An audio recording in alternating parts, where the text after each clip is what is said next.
Structure of atom में हम ज्ञात करना चाह रहे हैं बोर कक्षा की त्रिज्या की गणना, यानी कि बोर कक्षा की त्रिज्या। ठीक है।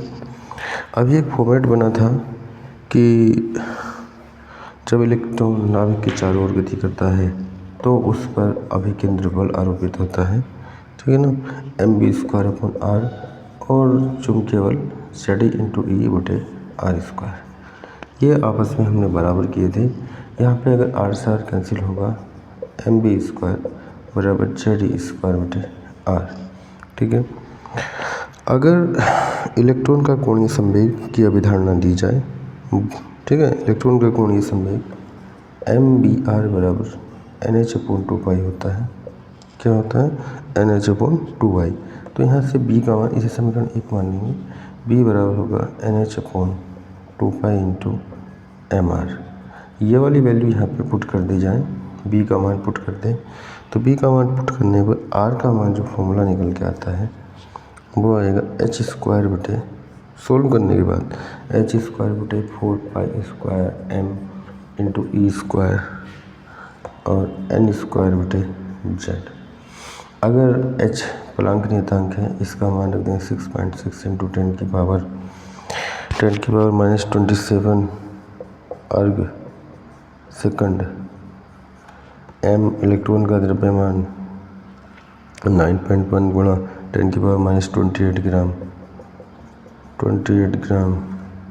e इलेक्ट्रॉन का, e क्या है? इलेक्ट्रॉन का आवेश 1.6 × 10⁻19 कूलम। ठीक है। अगर ये वाली क्वांटिटी रख दी जाए, ये अगर मान रख दी जाते हैं तो ये फॉर्मेट बन जाता है r बराबर, ये वाली वैल्यू इसमें रखने पर कैलकुलेट होने के बाद आएगा r बराबर 0.529 × 10⁻⁻8 n²/z सेंटीमीटर। अब इतने को 10⁻⁻8 को एंगस्ट्रॉम कह सकते हैं, यानी 1 एंगस्ट्रॉम बराबर 1 एंगस्ट्रॉम बराबर 10⁻⁻10 मीटर होता है। मीटर को सेंटीमीटर में चेंज करेंगे, 1 मीटर में 100 सेंटीमीटर होते हैं, यह हो गया सेमी। तो 1 एंगस्ट्रॉम बराबर 10⁻⁻8 सेंटीमीटर। 10⁻⁻8 सेंटीमीटर दिखा तो उसे हमने एंगस्ट्रॉम में कन्वर्ट कर दिया। उसके बाद ये हो गया इतना n²/z, इतने एंगस्ट्रॉम। ठीक है ना।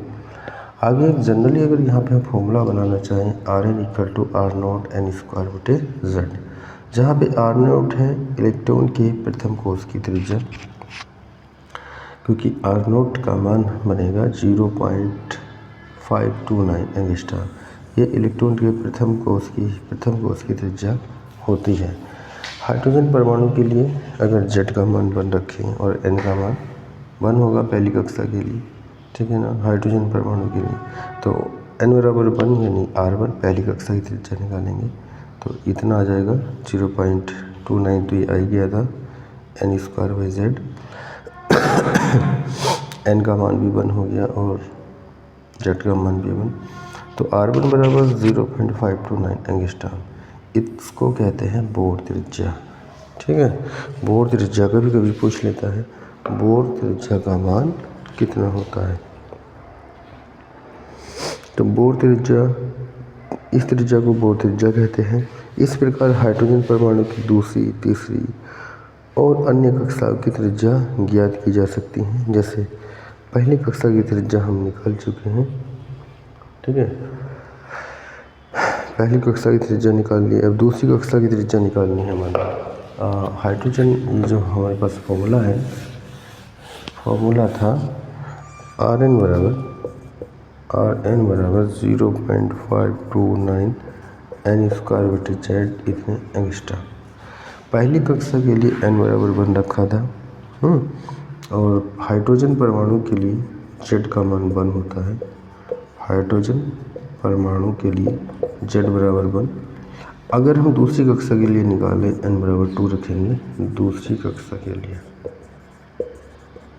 तो R2 बराबर 0.529 इंटू n की जगह 2 रखा, 2² का मान 1, तो 4 × 0.529 एंगस्ट्रॉम।